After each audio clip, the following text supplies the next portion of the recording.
Magandang buhay mga kamamis.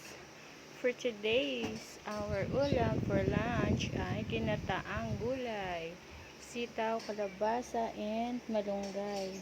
At may konting seafood.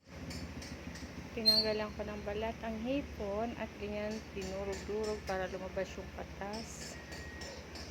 At isinalin ko siya sa may gata. Antayin kumulo, ilagay ang gulay.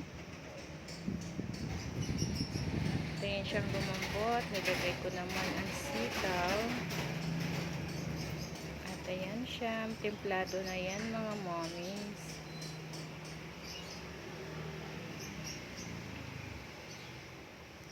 Nilagay ko naman yung pure gata.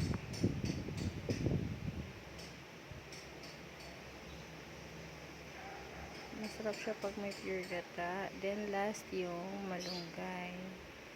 Malunggay leaves.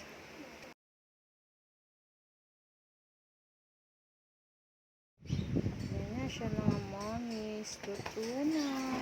Tuna ang ulam namin for lunch.